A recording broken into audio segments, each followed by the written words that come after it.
동아시아 문화권의 확립과 발전 들어가겠습니다. 자, 동아시아 문화권이라는 것이 이제 완벽하게 성립되는 것은 이 7세기 동아시아 국제 전쟁이 끝나게 되고, 전쟁이 끝나고 나니까 동아시아 각국이 전쟁을 그만하고 친선 관계를 수립하게 되면서 교류가 활발해집니다. 그래서 이전부터 교류가 있었는데 이 시대에는 평화가 오고 7세기 이후에 이 당나라를 중심으로 하는 그 평화적인 관계가 성립이 되니까 이때부터 더욱 본격적으로 동아시아 문화권이 활발하게 성립이 되었다, 이렇게 얘기할 수 있겠죠. 자, 그래서 동아시아 문화권, 이 당시에 이제 동아시아 문화권이 성립된 것을 양상을 하나씩 보자면, 이 당나라의 수도 장안을 보면은 이 장안성은 인구 100만이 넘는 국제 도시입니다. 근데 이 장안선의 구조가 발해 상경성이나 일본 헤이조쿄 등 구조에 영향을 주었다고 해. 그리고 당시 신라는 이 동아시아 문화권에 적극적으로 참여해서 뭐 먼 곳에 있는 이 아라비아 상인과도 교류를 했고, 또 당나라의 신라인 거주지인 신라방, 그리고 신라 사람들이 세운 절인 신라원, 그리고 신라인을 관리하는 관리기관인 신라소를 설치했다는 거. 그러니까 이렇게 신라인들이 모여 사는 곳도 만들고, 신라인들이 중국 땅에 절도 만들고, 또 중국 땅에 관리기관까지 설치할 정도로 당시 교류가 매우 활발했다. 그럼 교류가 활발하다는 것은 문화가 섞이고 융합이 된다는 이야기겠지. 지금 사진에 나오는 것은 유명한 장보고가 세운 법화원입니다. 이 법화원은 절인데 신라 원 중에 하나라고 얘기를 해. 자, 그래서 이 교류한 교통로를 보면은 당시의 교류가 매우 활발했다라는 것을 알 수 있지. 자, 장보고도 이때 사람입니다. 장보고는 완도에 청해진을 세워서 당나라, 신라, 일본에 있는 무역로를 장악하고, 이 사람이 무역로를 장악했기 때문에 일본 승려 앤린이라는 사람과도 교류가 있었어. 이 사람이 이제 당나라 유학을 가고 생활을 할 때 신라 사람인 장보고가 도움을 줬다라는 거예요. 그러니까 이런 것만 봐도 일본 사람이 중국에 가서 유학을 하는데 신라 사람이 도와줬다라는 것 자체가 당시 동아시아 사회가 얼마나 국제적이었는지 알 수 있는 모습인 거지. 그래서 여기 보이는 이 교통로를 장보고가 장악을 했다라고 얘기할 수 있어요. 이 지도를 보면은 청해진의 위치가 나와 있고, 그 다음에 신라방, 신라인들이 모여 사는 신라방의 위치가 나와 있지. 그래서 이 신라방이 신라인들이 모여 있기 때문에 신라소, 신라원도 다 이 신라방에 존재했을 거란 말이야. 근데 장보고가 이 청해진에, 이 완도 청해진에 진을 치고 요 신라, 일본, 당나라로 있는 이 해상교통로를 장악하고 무역으로 활발한 활동을 했다, 이렇게 얘기할 수 있겠지. 그래서 앤린이 이 체아바야라는 사람에게 편지를 보냈는데, 여기 보면은 장대사를 뵙고 자세히 사정을 아뢰어 주십시오. 청하오 요건인데, 그러니까 앤린이 체아바에게 도움을 청하는데 한마디로 장보고에게 부탁 좀 해달라는 이야기잖아. 그러니까 앤린이라는 스님이 일본에서 유명한 스님인데, 이 사람이 당나라에서 생활하는데 장보고가 큰 도움을 줬다라는 것을 이런 것만 봐도 알 수 있는 거지.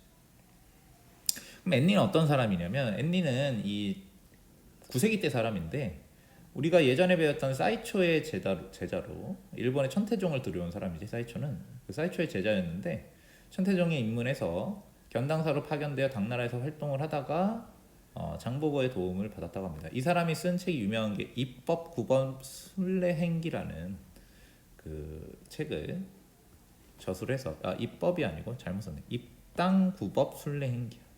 당나라에 들어가서 불법을 전수받았다, 뭐 이런 책이겠지. 우리가 장보고가 굉장히 해상 활동이 활발했다라는 것도 이 사람이 쓴 입당구법 순례행기를 근거로 해서 알 수 있는 책입니다. 자, 발해 같은 경우에도 이 동아시아의 활발한 교류에 참여를 했었지.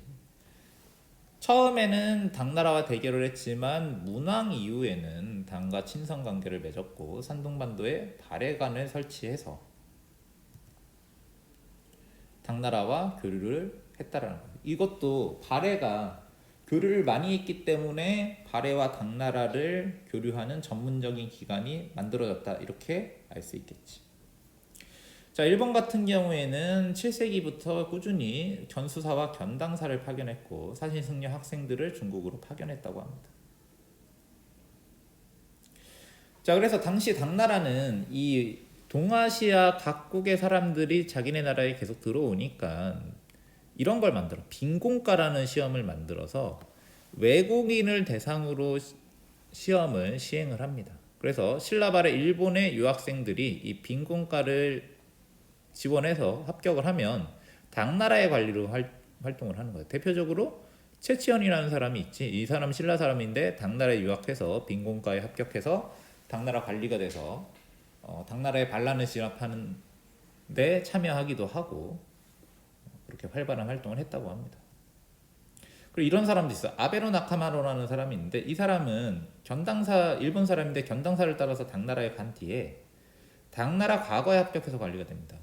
이 사람이 합격한 건 빈공과가 아니고 당나라 그냥 시험이었어.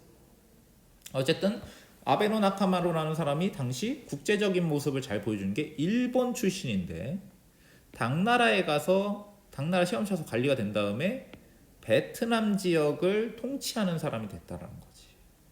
굉장히 국제적이잖아. 그래서 당시 동아시아의 이 국제적인 모습을 우리가 잘 알 수 있는 겁니다. 자, 그래서 동아시아 각국은 당나라의 영향을 많이 받긴 했는데 완전 중국 문화에 동화가 되는 건 아니고 상황에 따라 변형하거나 독자적인 문화도 발달합니다. 뭐 어떤 걸 보면 알 수 있냐면 뭐 신라의 이두나 일본의 가나처럼 그 한자로 자기네 나라 말을 기록할 수 있는 체계를 고안을 하고, 그 다음에 당나라의 율량과 중앙정치제도, 이거는 예전에 우리가 배웠지, 그지? 똑같이 받아들이는 게 아니고 각자의 사정에 맞게 변형했다라는 거예요. 그 다음에 성리학의 교류입니다. 좀 시대가 좀 지나서겠지? 그치? 송나라 때니까. 자, 이 성리학의 핵심을 내가 저번 시간에 얘기를 했는데 여기에 하나 더 추가하겠어요. 이 말도 성리학의 아주 핵심적인 키워드야. 유교의 형이상학적인 개념을 추가했다. 형이상학이 뭔지 잘 모르겠다라고 하면 몰라도 되는데 이런 말이 나오면 아, 성리학이구나 라고 눈치를 채면 됩니다. 참고로 형이상학이라는 것은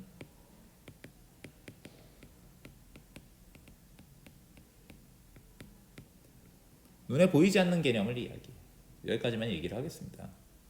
자, 어쨌든 성리학이 또 이 동아시아에서 활발하게 교류가 일어나게 되는데 역시 같은 문화권이기 때문에 중국에서 출현한 성리학이 한국, 일본으로 퍼지는 과정이 나오겠지.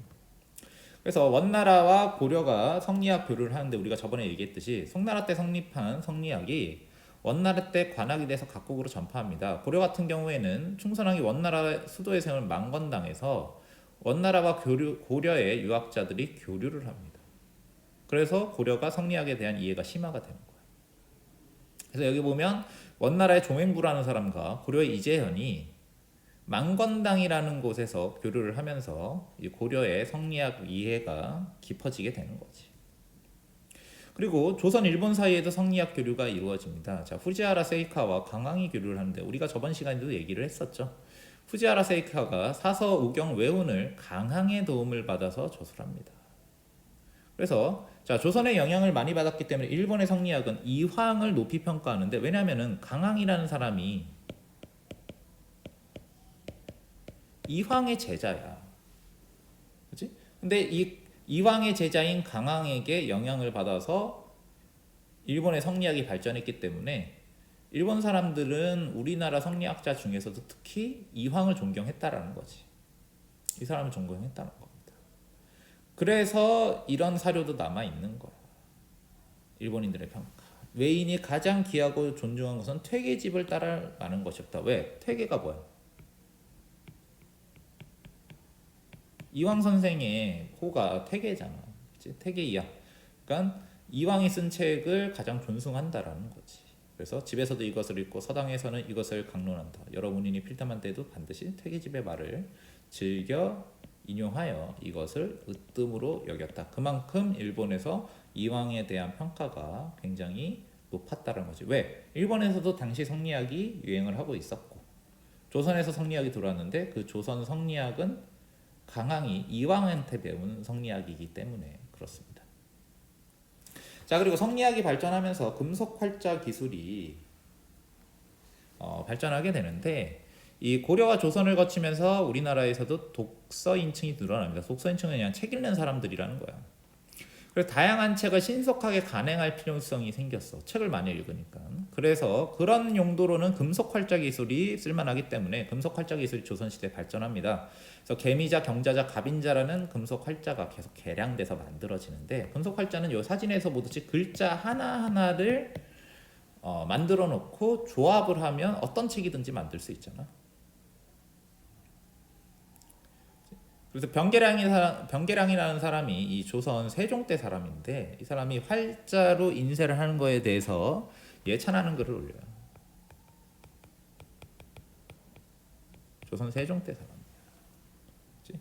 금속 활자 인쇄와 관련이 있는 이야기라는 거지.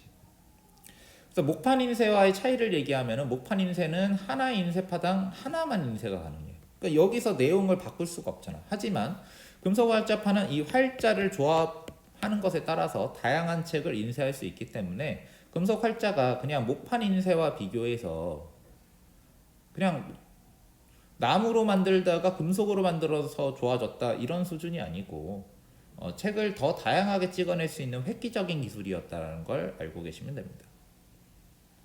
그래서 신라 고려 말기까지는 불교가 대세적인 이념이었기 때문에 이 인쇄술을 이용해서 불교 경전이 주로 인쇄가 됐는데 조선시대 들어서는 아무래도 불교보다는 성리학이 우세했기 때문에 유교 경전을 주로 인쇄했다고 하죠.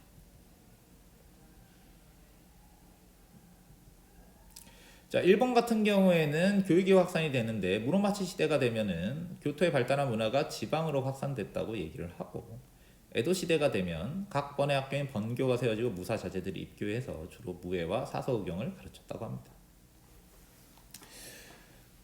자, 성리학과 불교의 공통적인 특징이 뭐냐? 자, 성리학이 불교의 영향을 받긴 했어. 그래서 좀 공통적인 특징이 있는데, 자, 불교 같은 경우에는 누구나 부처가 될 수 있는 불성이 존재한다. 누구나 부처가 될 수 있다라고 얘기하고, 성리학은 누구나 성인이 되는 것이 가능하다라고 얘기를 해. 그래서 불교, 성리학 모두 인간이 본래 가지고 있는 가능성이 존재한다는 거예요. 선천적으로 가지고 있는 신성성이라는 게 존재해서 이걸 끌어내면 성인과 부처가 되도록 노력하면 된다라는 거지. 그러니까 결론이 뭐냐? 불교건 성리학이건 교육을 통한 배움과 서책을 중시하게 되는 거야. 물론 선종이라는 것도 존재하지만 불교도 교종은 불경을 중시하잖아요. 그러니까 교육을 중시 여겨. 교육을 시키면 불교는 부처가 될 수 있다라고 얘기하고 성리학은 성인이 될 수 있다고 얘기하니까 교육을 엄청나게 중요시 여긴단 말이야. 근데 교육을 시키려면 책이 필요하잖아. 그러다 보니 인쇄술이 발달했다. 이렇게 얘기할 수 있습니다.